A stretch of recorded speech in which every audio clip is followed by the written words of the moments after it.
Welcome back to the Washington State Dynasty. Washington State is on the road once more, so take on the Utah Utes from Rice-Eccles Stadium. Utah enters today's game at 1-7, only one conference win all year and one win total, so they have struggled a lot so far, but they're looking to bounce back today against the talented Washington State team. As we were coming off a pretty dominant win against Colorado, a game in which our offense played incredibly well, our defense wasn't that great, and it'll be a much tougher test this week as Utah actually has their starting quarterback and aren't starting their third stringer. So we'll start off with the ball. Jamal Morrow gets the carry, and on the first play of the day, he picks up 2 yards, now 5 yards away from 600 on the season, and only 49 away from 3,000 career yards. Nearly intercepted though on third down to Sander Williams. Across middle, probably should have had that. Instead, we'll punt the ball away, and Utah has the ball for the first time. Brandon Cox steps up in the pocket. He goes down, a loss of 6. One of the top passing attacks in the nation, but also one of the worst scoring offenses and one of the worst red zone efficient teams in the entire country. Cox picks up 8 yards, so 3rd and 8 upcoming. A 3-man front as we'll bring 4. A throw to the outside. He's got a wide open man, and Clark, he's to the 20-yard line, a gain of 36. Utah now in the red zone trying to put some early points on the board. They'll go to the ground game for Williams. He's got it, and he's just shy of the first down line, so 3rd and short upcoming. A 3-wide set for Utah. Keeping it on the read option is Brandon Cox. He's a very talented runner, same as Thomas Bird last week, but Brandon Cox is a little more athletic. A goal-to-go situation on 2nd and goal. Draw played for Dravian Young, and he's into the end zone. A 8-yard touchdown, a great run as a hole opened up after he broke the tackle, and Utah has an early 7-0 lead. Our offense will look to answer after Utah's touchdown. Jamal Morrow now back to receive the kickoff as he will take it out of his own end zone. Now trying to bounce it to the outside past the 25, makes a man miss, bounces off a tackle. He's out of bounds past the 35-yard line, a return of 40. Utah's defense was very impressive on their first drive, but they'll have to see if they can keep it up all game long against this explosive Washington State offense. As Jamal Morrow nearly breaks it, gets 17 yards on the counter nonetheless. A 3-wide set blitz comes off the corner, and River Craycraft gets the catch. He high points the ball. He's into the end zone, and just like that, we're tied up at 7. A 46-yard touchdown for River Craycraft and the number 3 overall passing offense in the nation. Now Brandon Cox has it on the read option. He's got some room, breaks a tackle, and is finally down to the 48-yard line. Our defense actually entered today's game leading the nation in sacks, and that's a big reason that they're one of the better defenses in the nation and why we're off to such a great start this season. Brandon Cox, though, picks up 14 yards on the scramble, and it is 1st and 10. A tight set for Utah, dumped down to the flats for Hamilton, and he's knocked down to the 31-yard line to bring up 2nd and 5. Going no huddle, and we'll bring a heavy blitz. Cox tries to escape, and he'll go down, a loss of 5. A big sack for Peyton Pelluer and Hercules Mataafa. Only 2 down linemen on 3rd and 10. The pass to Page. He's got it, and he's got the first down just barely. A favorable spot for Utah. Now Cox will go to the air once more, and he'll take off once more. And what a stiff arm on Chandler Lanu as he will pick up 10 yards and another first down. Now 2nd and 6 from the pistol. Cox will run the ball. He's done this very effectively so far, and he's inside of the 5-yard line, a gain of 9 as we near the end of the first quarter. On 1st and goal, Cox keeps it on the read option. He's into the end zone, and Utah already has their 2nd touchdown on the day. Their offense is playing very well. Our defense has not been able to stop them at all. Hopefully our offense can't answer back as Luke Falk will roll out to his right, and he goes down from behind. He's sacked once again. Sacked a whole lot this year, much more than in previous seasons. Now on 3rd and forever, a lob to the outside, and it is knocked away. Jamal Morrow tried to go up and get it on the wheel route, but instead will be forced to punt. End of the second quarter now, Cox will keep it on the read option. He's done a great job running the ball so far, and he'll keep it up, a gain of 10 this time.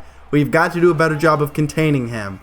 A screen pass to the outside for Singleton. He'll go nowhere, might have even lost a yard. So 3rd and 6 upcoming, inside of field goal range, and Cox abandons the play immediately, saw the blitz incoming, and he just thought it'd be better to get rid of it. 4th and 6, kick is away from Utah, and it is no good. It is short on line, but could not have the power. 2nd and 6 will take back over after the missed field goal. Brian Wiley is rocked as he catches it, and it is incomplete, bringing up another 3rd down. We cannot afford to go 3 and out once more and give Utah the ball again. And Wiley has it. This time he hangs on to it, but he is obliterated across the middle as he gains 21. A counter play, Jamal Morrow trying to bounce it outside. He'll cut it back inside. Nice spin move, and he's to the 27-yard line, a gain of 15. Sticking with the split shotgun look, will fake it to Burgess, and once again, Luke Falk will go down, a loss of 6 this time. That will bring up 2nd and long. From the 33-yard line, running the triple option, Luke Falk will pitch it outside. Burgess tries to make a move and maybe got to the 30-yard line, a gain of 3. Trips to the right on 3rd and 12. Luke Falk down the seam, and he's got his man, River Craycraft, for 25 yards. Now a goal-to-go situation, another big catch by River Craycraft. Give goes to Morrow up the middle. He's not down yet. He gets back up, and he's at the inches line, appears. So now 2nd and goal from very short. A power play, Jamal Morrow to the outside. He's into the end zone, a 1-yard touchdown, and we're not back up at 14, 4 minutes to go in the 2nd quarter. 2nd and 7, a 4-wide set. As the throw outside for Clark, and a great open field tackle by Kevin Griffin, as that is a loss of 4. 3rd and long. Will bring a blitz. Cox from the pocket. He lobs it to the outside. It's nearly intercepted. Almost 2nd pick on the season by Charleston White. Utah will punt the ball away with 3.5 minutes to go in the 2nd quarter. Jamal Morrow back to return. He's already had a couple of nice returns so far in this game. Now running backwards, trying to get to the outside. He makes a move, makes a man miss, has the punter to beat. He makes him miss, but he is caught as Zaire Andre couldn't hold his block. 1st and 10 inside of Ute territory.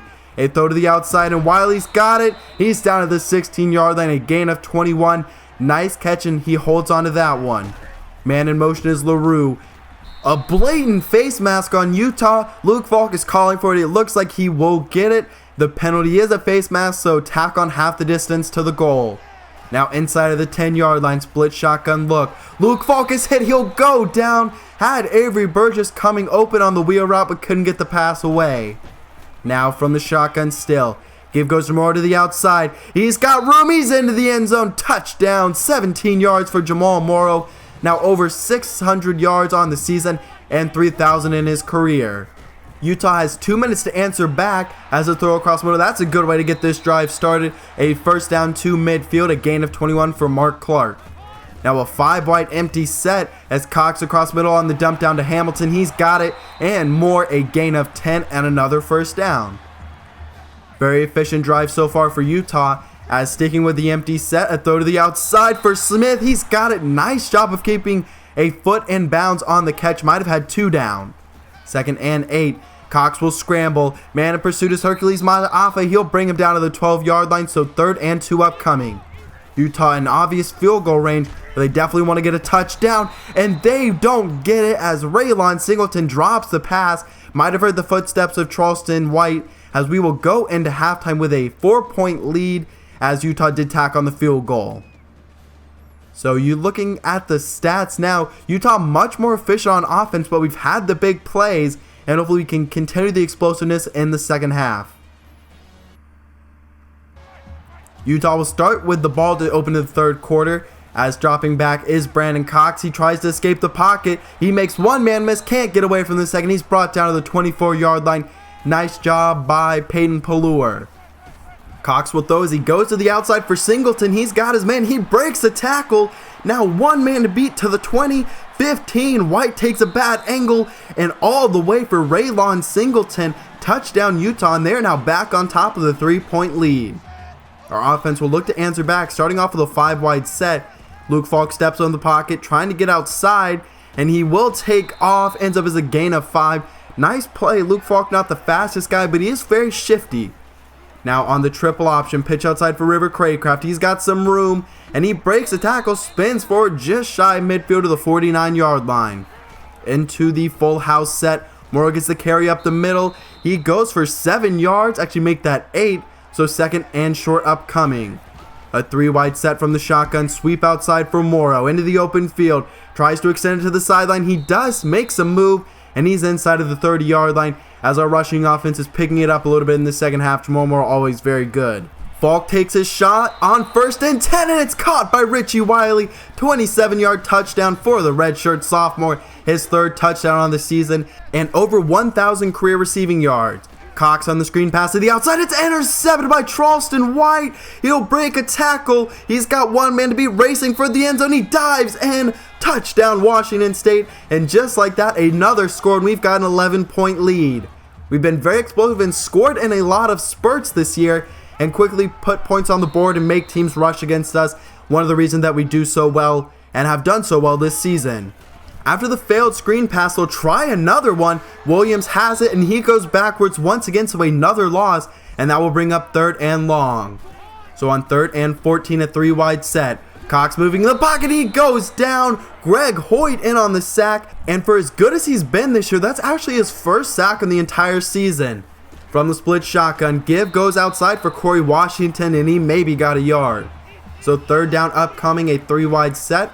Luke Falk will go to the air. He steps in the pocket. He'll try and run, and he'll throw it to Craycraft.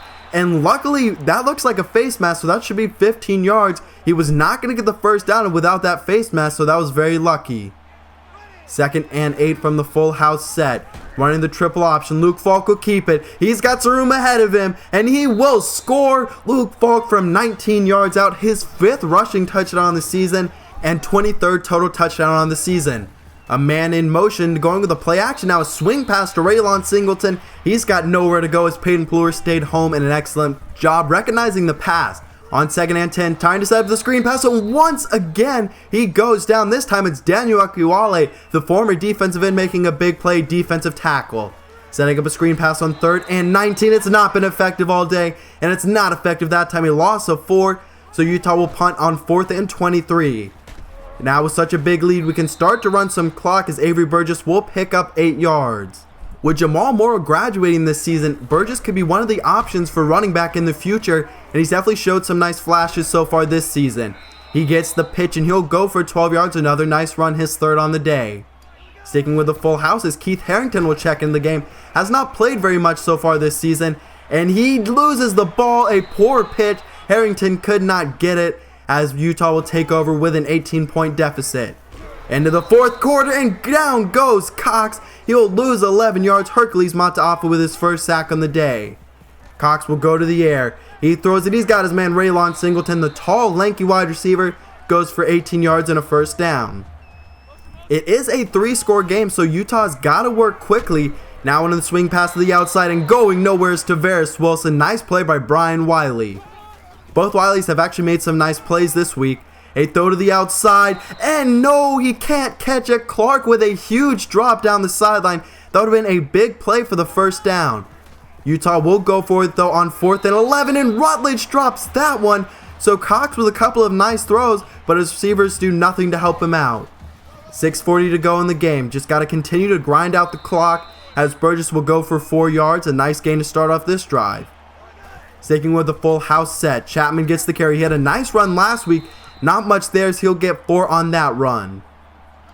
On 3rd down, once again in the full house, really trying to use this to run some clock. Burgess has it. He'll try and bounce it outside. He's to the 30-yard line, as Jamal Morrow was shaken up, and we're not going to risk any injury with an 18-point lead.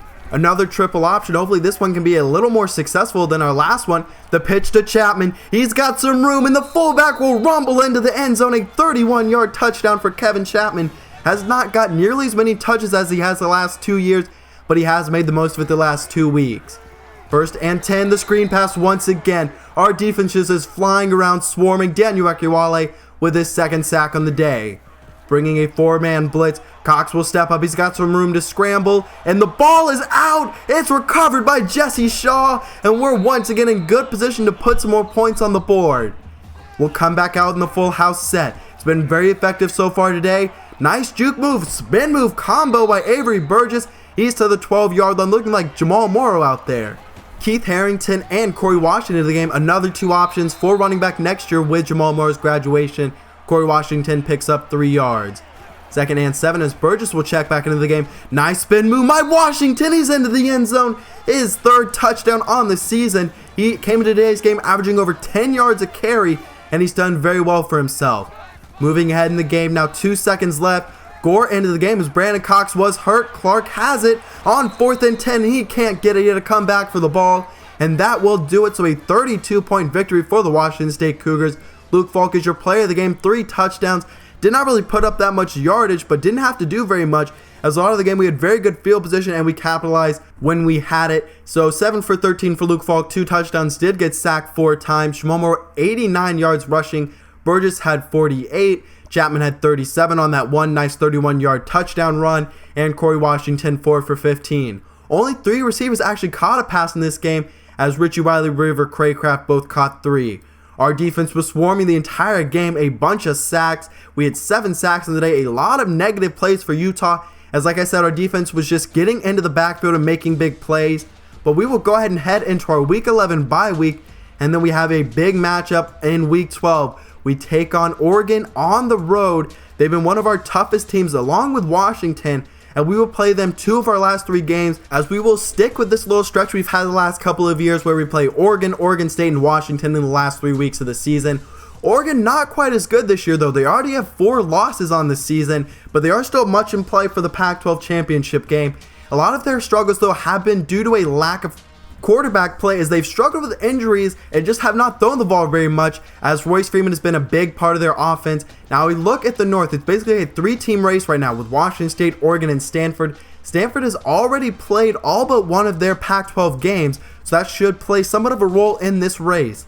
We did get a couple more commitments. Alex Waite, a 2-star JUCO fullback who will be coming in. He's a good blocker, good athlete, and can run the ball pretty well, as he will replace Kevin Chapman. Joey Clark, another JUCO transfer. He will enter as a junior. Alex Waite will actually enter as a sophomore. And Joey Clark, an amazing athlete. He has a very strong chance to start next year. Lorenzo McKenzie, an undersized wide receiver, only 5'8", but he is out of Washington, and I made him a priority, especially due to that athleticism. He is an absolute burner with a little bit of wiggle after the catch and is a very solid receiver also. We didn't miss out on an athlete, 5'9", 163. Steve Richardson out of Tennessee will be staying in state to go to the Tennessee Volunteers. A look at our recruiting board as a whole: Kerry Webb starting to pull away a little bit. Benjamin Wood had a good visit a couple of weeks ago.